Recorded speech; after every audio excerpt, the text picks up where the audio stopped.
Good evening, everyone. We continue our study in the book of Second Samuel, chapter 11, starting from verse 14. And by way of a review, yesterday we had seen how David was trying to do a cover up of the event that he had done. He had intimacy with Bathsheba, the wife of Uriah, and we continue the story where he was trying to get Uriah to go back to his house so that he could be intimate with the wife. And then when the eventual baby was born, it could be seen as though it was Uriah. And so that was plan number one.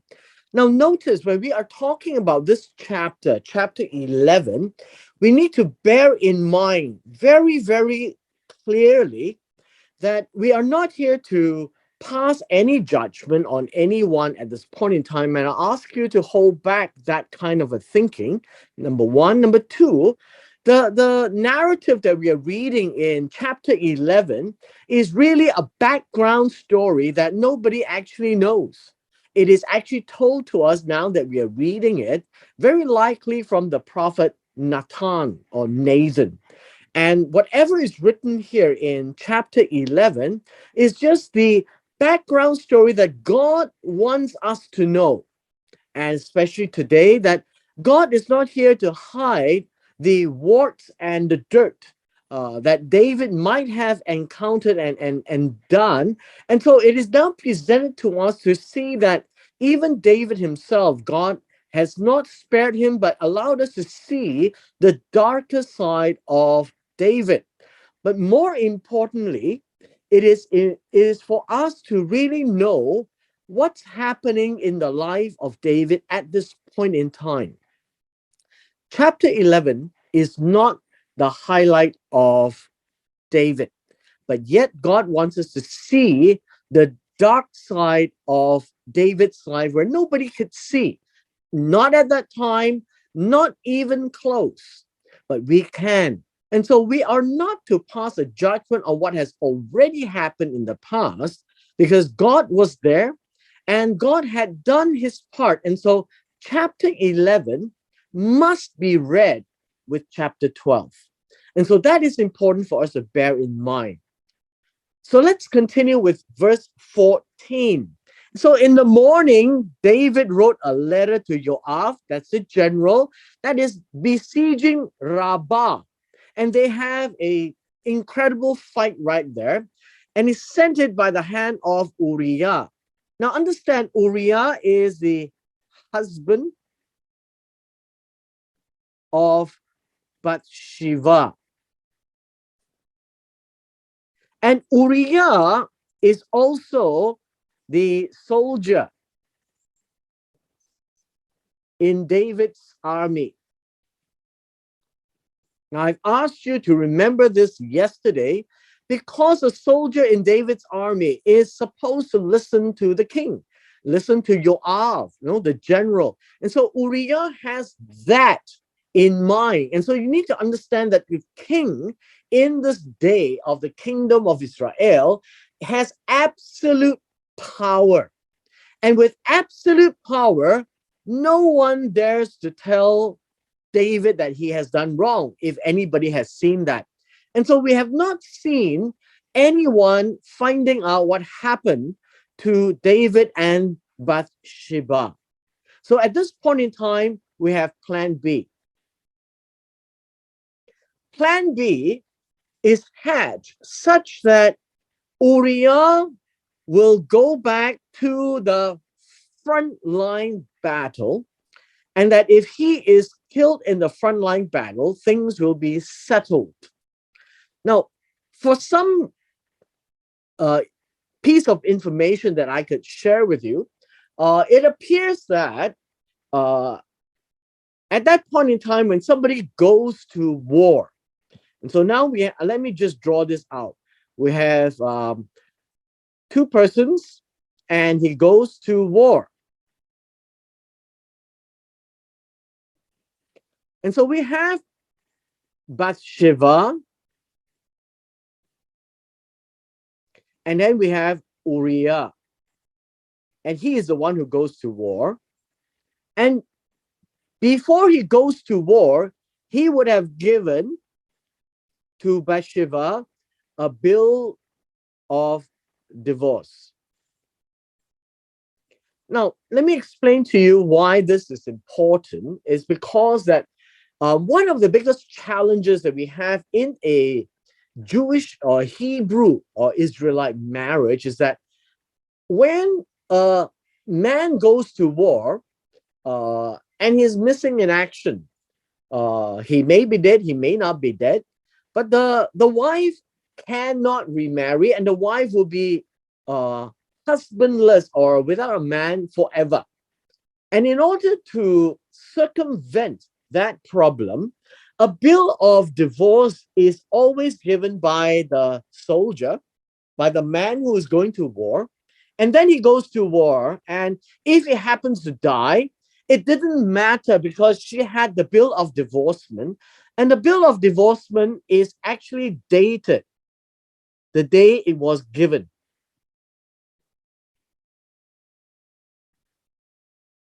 So this is a piece of information that we probably need to put at the back of our mind, that Bathsheba has a bill of divorce from Uriah, and it was dated the day when he went to war, whenever that date was, and then he goes to war. Now, if he comes back from the war, then the bill of divorcement is actually annulled. Now, this is a very important piece of information as well. But as long as he comes back, but if he doesn't come back, then the bill of divorcement will be enforced retrospective from the date of the day that it was given. So bear that at the back of your mind. And so in verse 15, we see that plan B was hatched by David to have Uriah die in the course of battle. And so David wrote in the letter these things. Now, we don't know these things because these are backstory, things that were told to us after the fact. And it is told to us again likely by the prophet Nathan, so that we can see what is transpiring at the back of David's mind. And it says in verse 15, he says station. The word here is not station, the word here is give. But it is an interpretation of the translator. It's to give to Uriah this location. Give to Uriah the front line of the fiercest battle. The front line means the line that is facing the war, facing the battle. And then it says, as the war is strong, the English says, pull back from him. You can say it's pull back from him. It also means to hold back. Hold back. I don't think it's a pull back, it's a hold back. There's a difference between pull back and hold back. Pull back means he goes to the front and everybody leaves him hanging there. Hold back means do not send everyone to the battlefront where he is at. And the intent, now this word so does not, it's not quite expressed that way. So when Uriah is at the battlefront, Yoav is to hold back from going after him, hold back the troops from joining him, so that he is not reinforced, I would say, not reinforced, and that he may be struck. Now, this word here is may be struck, with the idea that as he stands near the city of Rabbah, that he could be struck by an arrow and he might be killed. He might die from that. And so all of this is hatched such that it is creating an environment such that Uriah might get killed in the battlefront. And so in verse 16, it says, and that was what Joab did. He was keeping watch on the city. He was watching the city, guarding the city of Rabbah, and that he stationed, again, this word station is give. He assigned to Uriah the place where he knew there were valiant men. There were, no, well, this valiant men would be the men of the city, right? And they would know how to fight. And so basically, what you have found is that Joab sent Uriah to the place where the fighters in the city of Rabbah was actually the strongest. Verse 17. Verse 17 says, and this word is and then.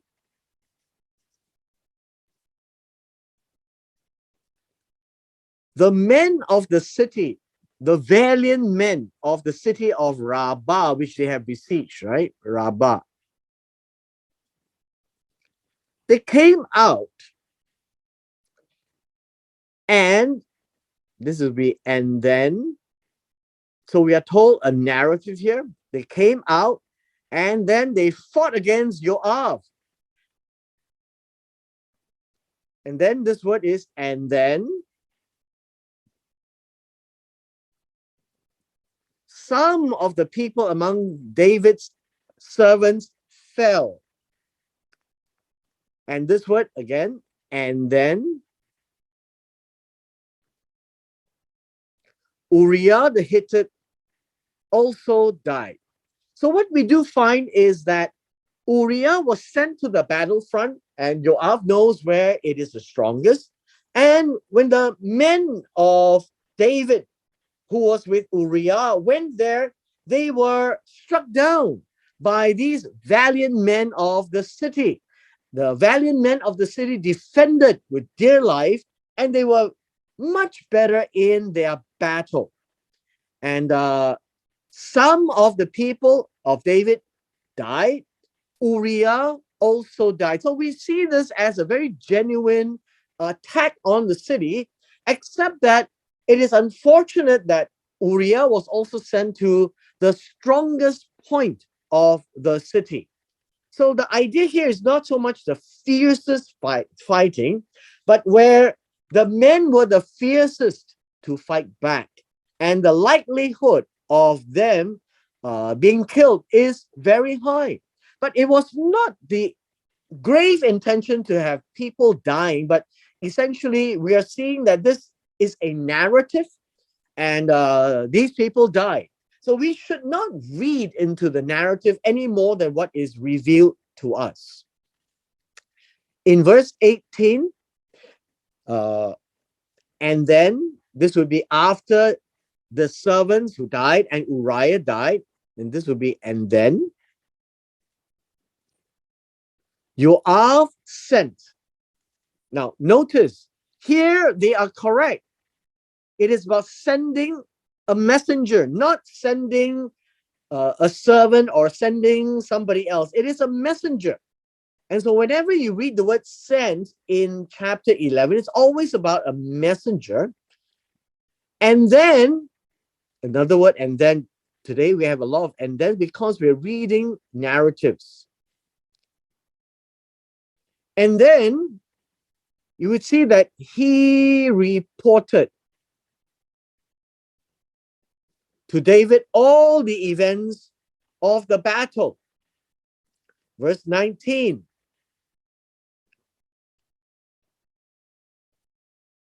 There is a and conjunction.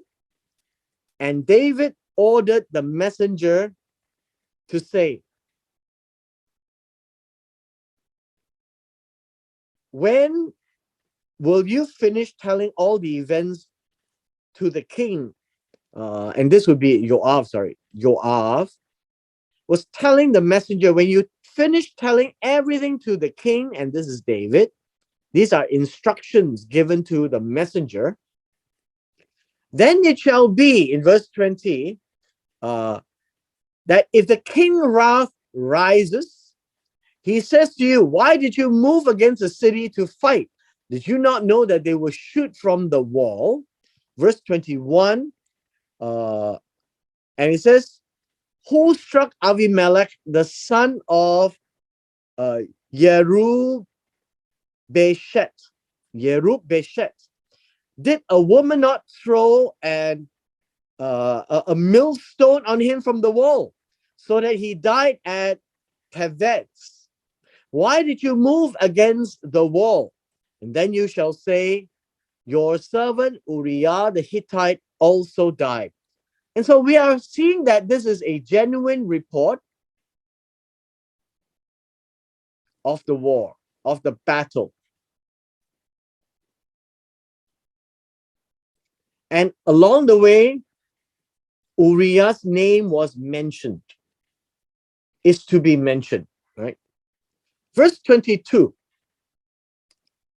Verse 22 is after all these instructions, and then the messenger left, and then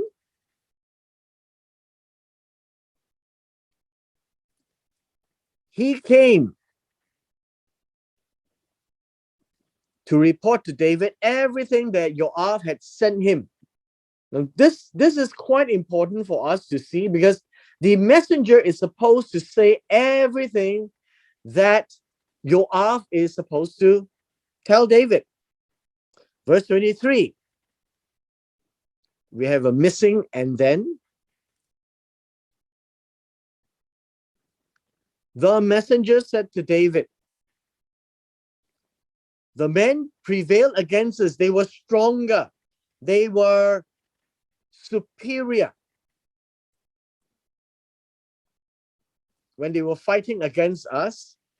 And then they came out against us in the field. This is and then.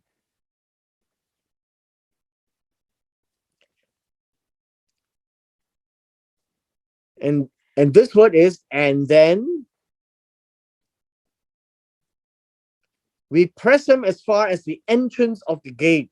We force them back to the opening of the gate. Verse 24. And then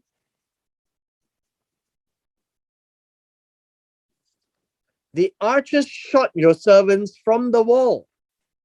Some of the king's servants died, and your servant Uriah the Hittite also died. Verse 25. Then, this is, and then after David heard this, David said to the messenger, this is what you shall say to Joab. Do not let this thing displease you. This word here, we need to explain. All right. Do not let this thing be evil in your eyes. Right? Be evil in your eyes.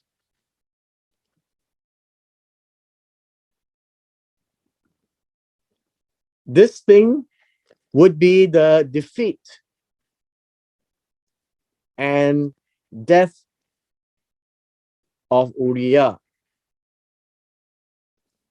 So don't be displeased, don't be sad. Don't let this be seen as evil in your eyes, for the Lord devours one as well as another. I guess what you can say is, when it says the sword devours, this is really maybe a Hebrew expression. You could say that in our terms, right? The sword has no eyes. It will kill whoever, right? It will kill whoever. And so David encouraged Joab. He says, fight with determination against the city and tear it down. And this is how he encouraged him. Encourage him is to make him strong.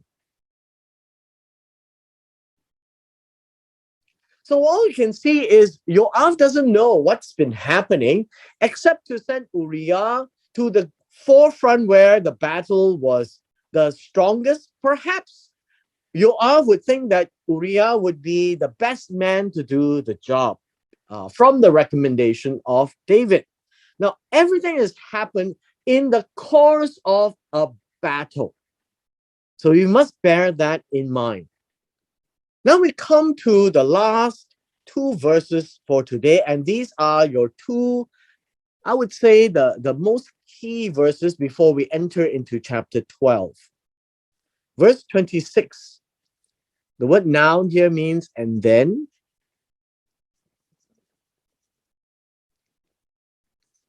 And then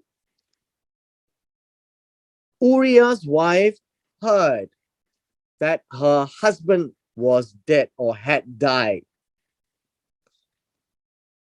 Then there's another word here, and then, that's left out. She mourned for her husband. And this is the tradition, such that when you lose a loved one, there is always a period of mourning. Now, the period of mourning is generally about a week, I would think, right? And so there is a period of mourning.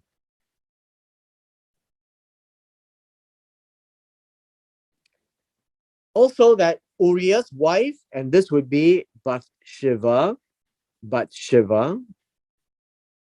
is now a widow. And there is clear news that he had died. And when he had died, in actual terms, we call her a widow. But in terms of because the husband had died, right? Had died. But there's a second view here is that she is seen as one who is divorced. Being the bill of divorcement given to her, and confirm that she is now divorced from the day that the bill of divorcement was issued. So she is also seen as a single woman as well.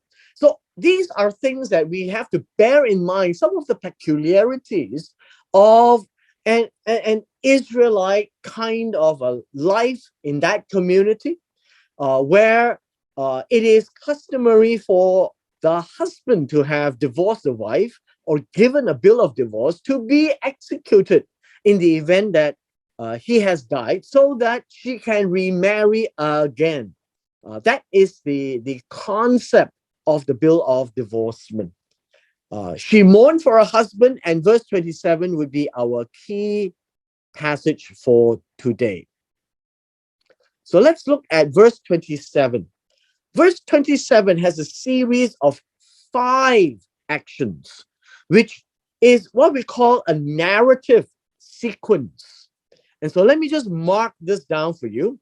This will be, and then this will be number 1.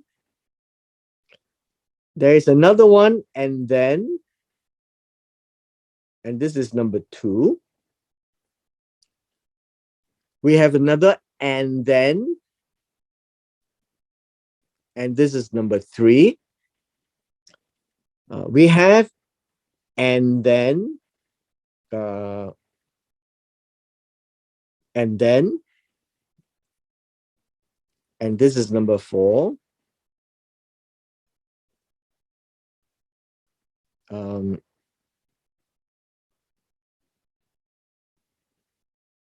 1, 2, 3, 4.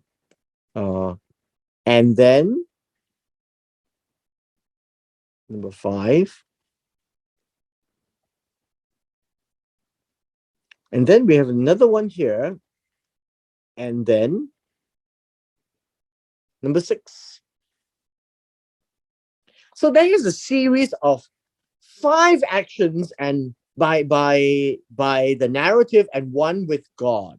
And so let me just I guess I will have to actually translate this a little bit. So let me just put it on the screen for you so that you have a better idea how this works. All right.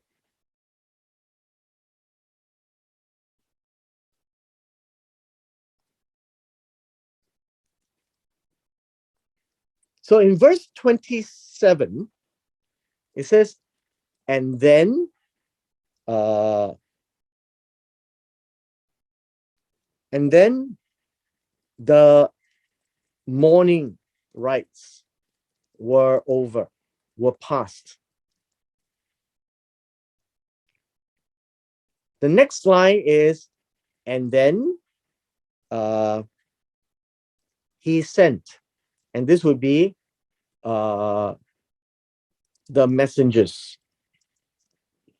All right. Every time you see the word sent, it would be the messengers, and this would be David. Uh, and then David sent messengers. And then another word, and then uh, he collected. Uh, he collected her to his house. Then and then uh, it became to him. Uh, it became to him a wife. Okay, we can call it a wife, right? And then and then she bore to him a son. The last one is, and then uh, you would have the last one here.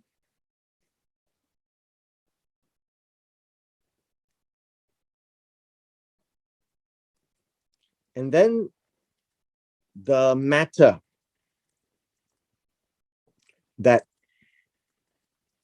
David had done was evil in the eyes of Jehovah. Okay, so we have uh, all these phrases, right? I guess statements or phrases. And then let's take a look at this.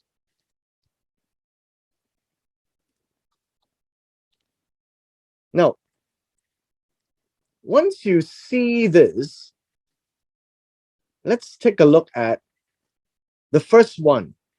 The first one tells us after the mourning rites had passed. That's number one. David then sent messenger. I guess we can call it one messenger because in number three, it says that he collected her to his house. So it's a singular here. So we'll see it as one person. And then number four, what we see after she came to the house, then it became a wife to him.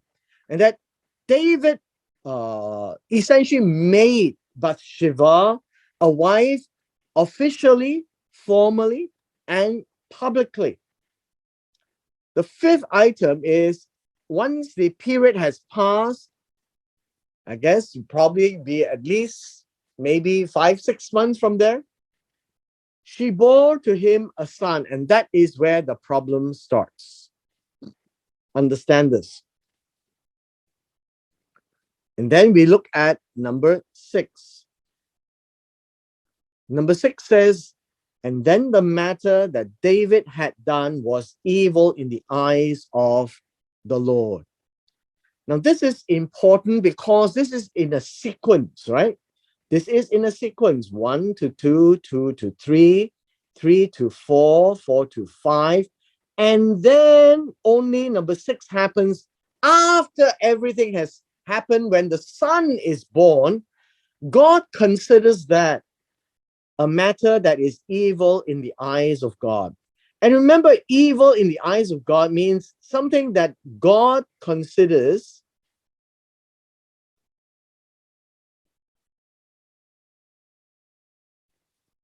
not functional. This is not going to work out. It doesn't have to be a moral evil. It's something that is not functional, something that God considers it not proper, that is not going to fit what God wants. Now, why is the son being born in this particular situation a problem? So I have asked you to follow the the narrative, right? So we should withhold passing any judgment until we finish tomorrow. And so we have this sequence in verse 27 that all of these were done such that David managed to bring Bathsheba into his home to be a lawful wife. And when the child was born, it would be a lawful son, because Bathsheba was considered to be divorced from the day that she had received the bill of divorcement when Uriah died. That was plan B. Now, everything that we've read up to verse 26 is background story, and verse 27 is also background story that God has revealed to us to see. At that point in time, nobody actually knew what was happening, but God was displeased. So the idea of being displeased is always evil in the eyes of God or whoever was looking at it. And the matter would be the birth of the son. And it says that it was what David had done. But we know that it was the woman who bore the child. But God considers David having fathered the child as the wrong thing to do. Why? Because this son cannot be heir to the throne. That is the problem I would now position and pose it to you for consideration, that the son is inappropriate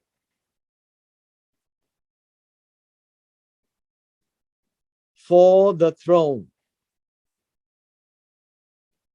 Remember, God's law, God's judgment, God's nation, God's throne. Although David may sit on the throne, it is still God's throne. It is God's nation, God's people.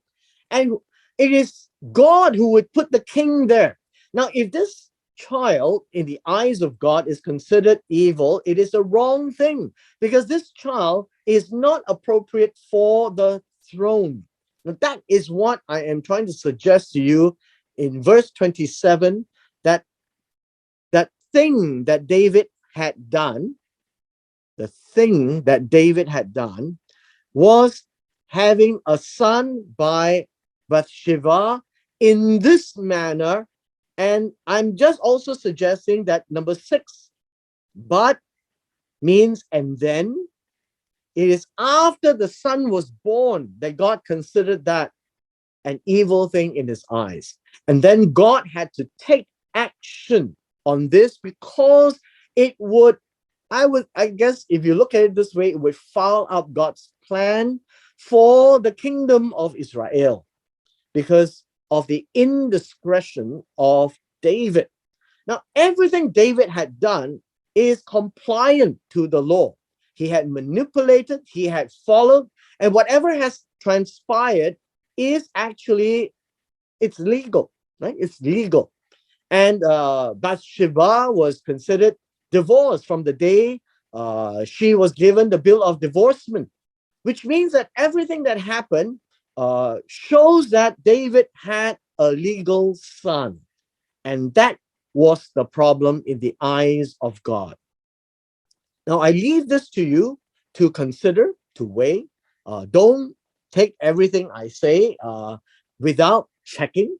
The reason why is that we have had various views given to us over the years, but none of those views had actually considered the Israel's way of life as well as the Hebrew structure of the verses that we have just seen, and particularly verse 27 being the most important part of the chapter.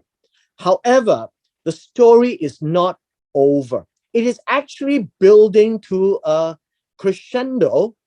The reason being is the continuation of chapter 12 tomorrow will be very, very crucial to see how God deals with this matter. And so, with this, I leave it in the back of your mind. Understand what the text actually say in the Hebrew so that we can venture into chapter 12 with more clarity. And with this, we come to the end of our session today.